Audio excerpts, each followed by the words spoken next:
a commencé au siège du parti de la FDC, parti cher à l'honorable Modeste Bachilukwebo, jusqu'au parquet, où les mamans se sont tous unis pour dire non au magouille de l'honorable Richard Ngoï Kitangala.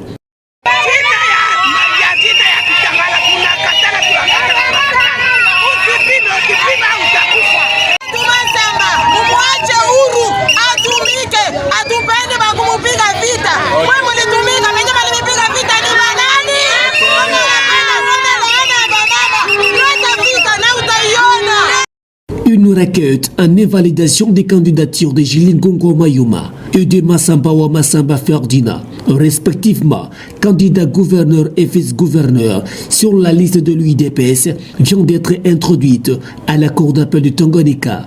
Les contestateurs, Kibwiza Kaongo Olivier, candidat vice-gouverneur, veut obtenir de la cour l'inéligibilité de ces deux candidats. Le requérant note l'existence dans son dossier de candidature d'une attestation de naissance très ambiguë. C'est conformément à l'article 161 de la loi électorale. Il découle de l'analyse de la pièce déposée dans son dossier, qui n'est autre que l'attestation de naissance. Une attestation très ambiguë, ne permettant pas, ne donnant même pas la foi de reconnaître l'identité de la personne. Et cette dernière ne donne aucun renseignement, ni sur ses parents, ni sur ses origines. Une attestation délivrée à Lubumbashi le 22 octobre 2021.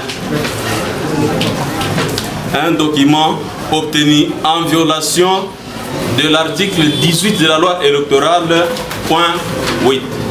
Au candidat vice-gouverneur Massambawa Massamba Ferdinand, il lui est reproché de demeurer directeur général adjoint de la direction générale de recettes du Tanganyika Desjardins en sigle, en dépit de la lettre de mise en disponibilité émise. Kibwiza Kaongo Olivier demande ainsi à la Cour de valider cette liste de candidatures. Quant au parti des Fonderes, dirigé par Maître Akulimali, rejette cette accusation et montre la vice des procédures au parti des Mandeurs, car selon lui, ils sont complets avec leurs documents. Monsieur le Premier Président, on nous a notifié en tant que candidate de l'UDPS. Et voici la dernière liste, si je peux vous lire, merci à la CENI.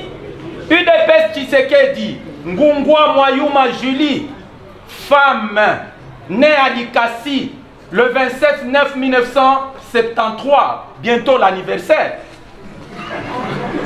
Carte d'identité, candidate gouverneur. Voilà, elle est cette fois-ci de l'UDPS. Le ministère public a jugé ces dossiers irrécevables par manque de preuves de la part de la partie accusatrice.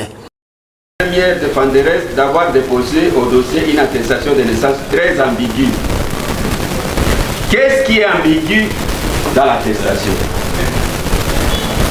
Est-ce que parce qu'il manque le nom de son père?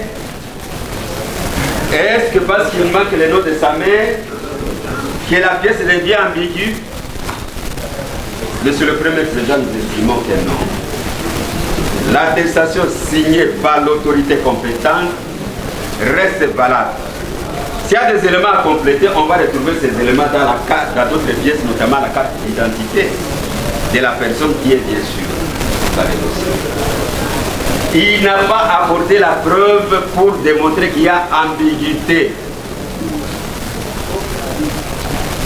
Par rapport au deuxième défendeur, il dit qu'il continue d'être fédéral de l'ADC du Tanganyika. Mais il n'a pas produit un seul acte dans les dossiers qui prouvent qu'il est encore président de la fédérale. Monsieur le Premier Président, vous allez comprendre avec nous que la requête elle-même n'apporte pas toutes les conditions suffisantes, obligatoires, pour que le soit retenu. Alors, Monsieur le Premier Président, nous ne rentrons pas dans ces discussions des corps partisanes. Nous nous limitons à vérifier en tant qu'organe de la loi les éléments de cette requête. votre tribunal devra écarter cette requête parce qu'elle est insuffisante. Pour cela, nous n'avons pas vu l'obligation pour nous d'entrer dans le fond. À ce niveau-là, nous disons que cette requête est irrécevable. C'est par la fin qu'une ambiance tout azimut a régné dans le centre-ville de Kalemi après une grande victoire. Que vive l'hymne sacré de la nation, vision du chef de l'État, ont-ils conclu.